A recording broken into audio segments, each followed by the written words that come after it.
então você sai para fazer seu doutorado na Inglaterra, enfim, e esse grupo é um grupo longevo. Você quer falar um pouquinho? É um grupo que faz agora, em 2015, 40 anos de atividade constante e ininterrupta. A linha de produtos, a linha de que se fez lá antes, praticamente durante e depois, ela segue mais ou menos sempre a coisa inovadora. Ela continua com a sua linha de pesquisa em antropometria, ela continua com alguns projetos na área de equipamentos médicos ou deficientes, etc., como o projeto de algumas ambulâncias. Ela continua com algum... E ela tem uma coisa... quem traz o primeiro laboratório de prototipagem rápida é o NT, né? Faz o primeiro projeto de prototipagem rápida. Então, ela está sempre inovando. Na área de antropometria, ela tem um único sistema de medição em 3 dimensões, né, que faz por fotografia, etc., da América Latina. E é o representante e, vamos dizer assim, a cabeça do plano do projeto César, que é um projeto mundial de antropometria, em que é o laboratório de ergonomia que é o mais importante parceiro na América Latina. Então, esses projetos continuam e têm uma repercussão, vamos dizer, nacional. Há muitos prêmios foram conquistados, nacionais e internacionais, pelo grupo. Tem essa questão da disseminação, que eu acho importante. Atualmente, eu acho que o grupo tem quase 40 pessoas, sendo que, na verdade, a equipe mesmo deve ter uns 6. Ela tem grupos de pesquisa com gente que está fazendo... No princípio, a gente está fazendo graduação. Hoje tem gente que está fazendo mestrado e gente que está fazendo doutorado e que está lá na sua parte, vamos, de aplicação para o desenvolvimento da tese. Essa abertura foi importante e inovadora e foi, na verdade, não foi porque eu acho que a gente tivesse esta visão. Foi uma estratégia de sobrevivência. Eu acho que o que caracteriza esse grupo foi uma grande, vamos dizer assim, resiliência à profissão, a vontade de que para não parar, entendeu? De marcar um ponto, e estratégias de sobrevivência que foram muito criativas, né? E que funcionam até hoje, né? A outra coisa interessante é a permanência de uma equipe que se renova, em uma grande parte, por esses jovens que entram e saem, sabe? E para uma equipe permanente que continua. Por exemplo, eu entro no grupo 75. Em 81, entra a Maria Cristina, que foi ela foi medidora nesse projeto que você participou do Rio Centro. Ela fazia ela era do Fundão, fazia design no Fundão. Ela depois entra como estagiária e hoje fez mestrado, fez doutorado, foi para fora, voltou e ela é hoje a chefe da divisão. O Álvaro entrou para fazer o projeto do afofador. O Álvaro está lá até hoje, se aposentou lá. O Domingos entra no fim do afofador. Não entra no afofador, ele entra na colhedeira. Ele me substituiu em 90, né? Ele fica até ser diretor do NT, fica o Álvaro quando ele sai, e quando o Álvaro se aposenta, entra a Cristina. Quer dizer, essas pessoas, tem gente lá que ficou muitos anos, então você tem uma equipe jovem e tem um que permanece. Essa junção do novo com, vamos dizer, com o antigo é importante porque dá uma trajetória, dá uma continuidade que até agora eu acho que tem sido positiva. Tá. Podemos mudar de assunto? Completamente. Eu queria te fazer uma pergunta que tem a ver, assim, acho que com um momento de implantação da equipe lá. Eu entrei na ESD em 79, saí em 82 e senti uma patrulha ideológica em relação à expressão design. Era como se fosse quase um palavrão falar design, a gente tinha que falar desenho industrial. Eu perguntei isso aqui para uma outra entrevistada e ela disse que não via isso. Eu li algumas matérias de época da fundação da ESG, matérias de jornais, onde se fala a palavra design. Existia uma patrulha ideológica? Olha, eu acho que a palavra patrulha ideológica Fora me parece Yankees. forte. Por outro lado, você vê, quando você entra para a escola, eu já tinha saído da escola há 8 anos, né?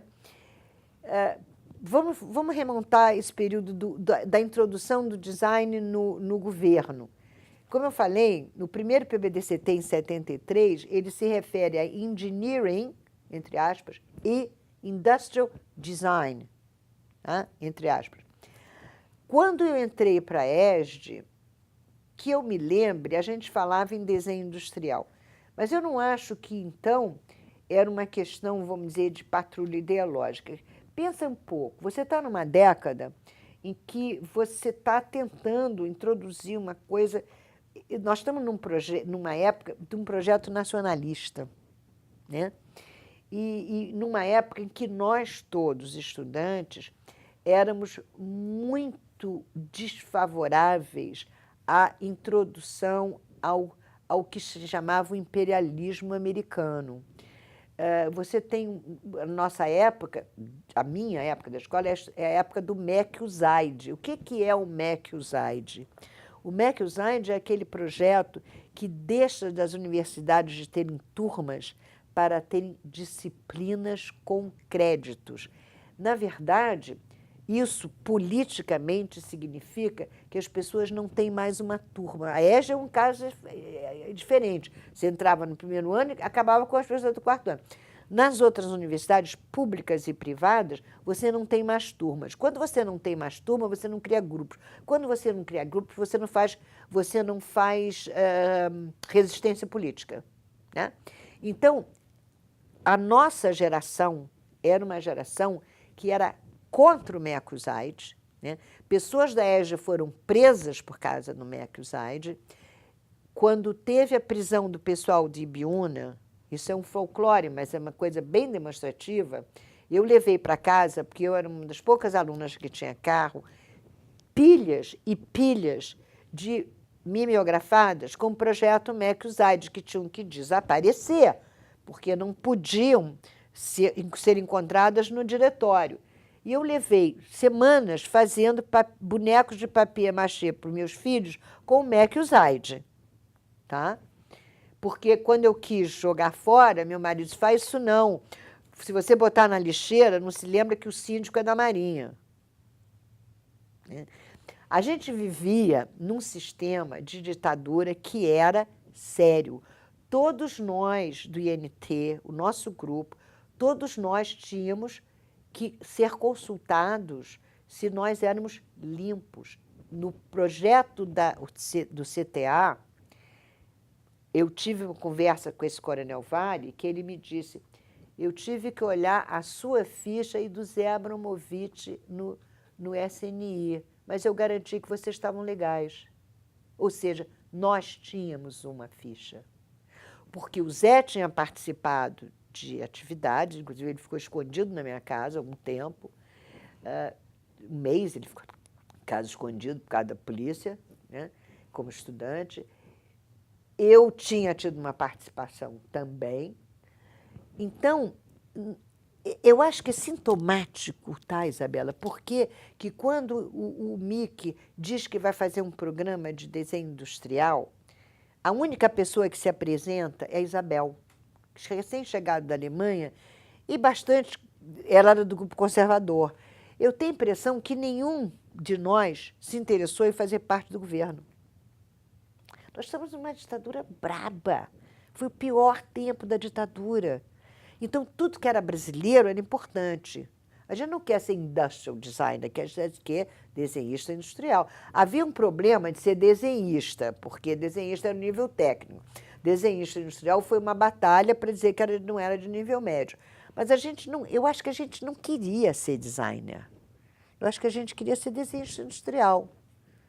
E como é que você acha que isso Eu muda? acho que acaba a ditadura, as pessoas ficam mais internacionalizadas. Eu acho que é isso, é uma globalização, né? As pessoas começam a ler mais, a juventude que vem sabe mais inglês, lê mais, fica mais fácil a importação dessas coisas. As pessoas começam a viajar mais, né?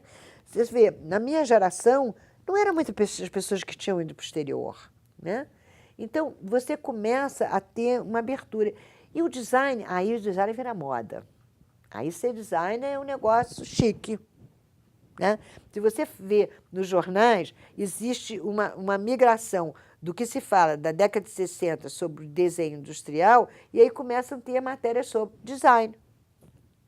Tem pouca coisa na década de 70 que fala indistintamente de desenho industrial e design. Eu acho que é isso. Eu não acho que teve uma atitude ideológica. Você vê, essa pessoa que veio aqui, que você está falando, ela é mais ou menos sua contemporânea, não? Não, não. Ela veio antes? Da primeira ou da segunda turma da EJA. Não, ela não foi de jeito nenhum. Ah, não foi, não? Acho que sim. Ah, não, senhora. Eu te mostro na lista. Na lista. Tudo bem. Ela não é, não. Ela é formada, acho que depois de mim. Tá? Acho que não, mas tudo Bom, bem. vamos ver. Até fiquei curiosa, vou olhar isso.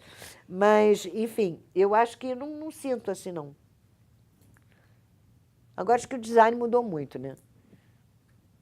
Hoje, todo mundo é designer, é um terror. Design. Ontem eu estava vendo televisão, tinha uma design de sobrancelha. E a gente não conseguiu ainda mas isso eu também acho que não é um pecado do Brasil. Isso também é um pecado globalizado, né? Não, mas eu acho que a gente não ter conseguido ainda a regulamentação da profissão é uma coisa absolutamente inexplicável, né? Inexplicável. Mas isso é uma outra história. Diva, obrigada pela sua participação. Foi um prazer, foi muito divertido. Que bom. Obrigada.